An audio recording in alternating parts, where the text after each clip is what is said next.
So, I don't really want to talk about this, but I feel compelled to because it's bothering me. And I've never been a fan of Marjorie Taylor Greene, but I've always just kind of dismissed her as like, yes, yes, there are some wackos, there always are.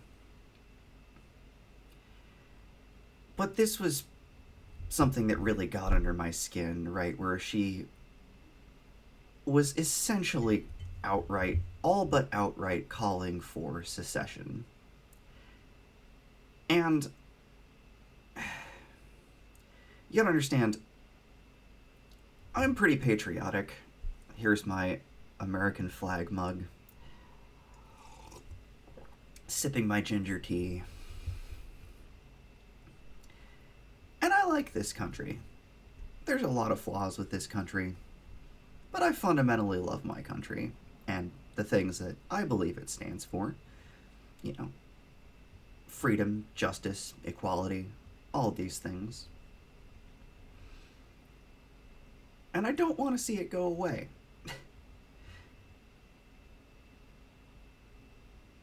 And I actually at one point got upset at my home state of California because we were implementing policies here that I, in principle, supported, but we were kind of doing it in a way where we were treating our state like it was a sovereign country.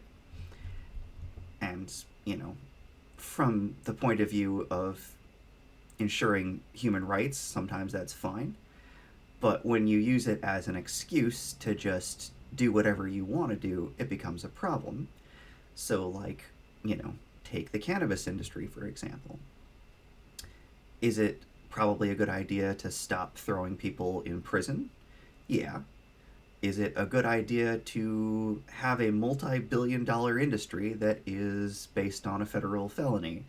Definitely no, in my opinion. you know, and I say this as somebody who has smoked way too much weed and it detrimentally affected my life. So, you know, I got pretty upset at California at one point because I felt like people here were trying to secede, and my mental health degraded to a point where I thought they were all conspiring to do so. And it turns out that although there were some counterproductive attitudes, most of that was in my head. And along comes Marjorie Taylor Greene and other right wing people who are just overtly calling for this sort of thing. And I do think it's important when something like this happens to listen to people in their own words. And so I kind of had to dig through the internet to find that. But lo and behold, there was the tweet, where she said, a national divorce between red states and blue states and a shrinking of the federal government. And then the irony was in that same tweet, she said, traitorous Democrats and their America Last policy, while she was the one openly calling for, secession there. Um, there are a couple of caveats, though, and they're just caveats that still make her look pretty bad and concern me immensely. Because it does seem like there's people on both sides of the aisle, but especially on the right, who do actually want this, who want to shrink the federal government, which, I am all for reducing government overreach, that's fine. But what they really mean by that is they want to undo the aspects of the federal government that actually, enshrine people's rights, and they want to retain things that, help line the pockets of their cronies, which that's not a very, I'm not giving a whole lot of credence to her side of the argument, but that's because it shouldn't be given a whole lot of credence. It's pretty terrible. And especially because I then went further down the rabbit hole and I found the interview where she went and talked to Sean Hannity. And I thought, okay, maybe it was just a thing where she was, the brevity of Twitter. It didn't, maybe there was some more nuance to this idea.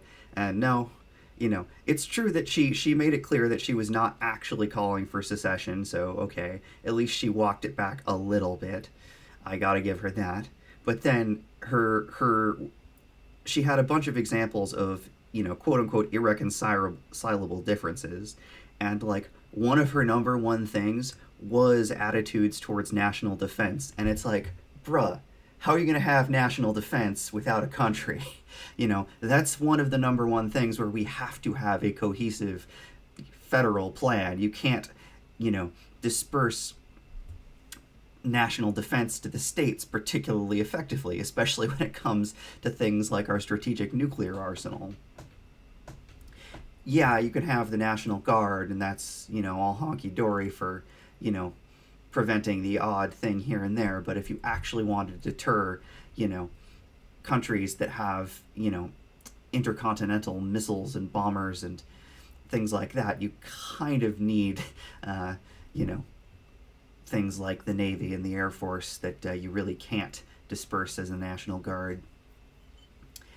Um, so yeah, and then the other one was immigration, right? Which immigration has actually become just kind of the arguments no longer make sense. Like the economic argument was true like 15 years ago, but it's just no longer accurate. Net migration has been into Mexico for a long time. Like we lose people to Mexico at this point. We have for a while.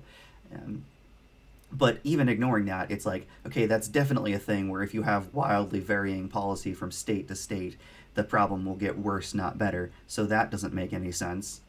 And then the closest thing to things that did make any sense was actually something that goes way, way back to my earliest memories of the Republican Party talking about wanting to delegate more authority to the states, which has to do with the way the education system is run.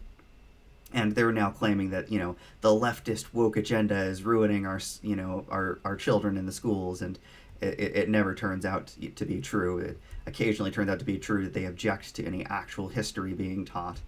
um, but man, it's I man, it annoys me to no end, because like I actually do worry about this sometimes. Like I do not want to see us divided in this way. And so like I don't want to make the problem worse though by saying like, see those other guys, they're dividing us, because that's like, only making division worse. And so it's like, how do you make the division better when you know when somebody on the other side is just openly calling to make the division worse? I don't know. Part of the answer is probably reaching across the aisle to people that are less extreme. But I don't know. I generally think of myself as an enlightened centrist, but then occasionally, things like this will happen, and I'll remember that no, I am generally pretty left leaning, and there's pretty good reasons for it actually. So I don't know. I'm pretty annoyed. I am hoping that she does not represent a greater trend, but I frequently will worry that she does. So, anyways, I don't want to fixate on things like too much like this. I'm going to try to go back to philosophy and science and, well, you know, more useful ideas instead of thinking about politics. But I don't know. I just am annoyed to no end. So I thought I would get it out of my system. Yeah. Bye.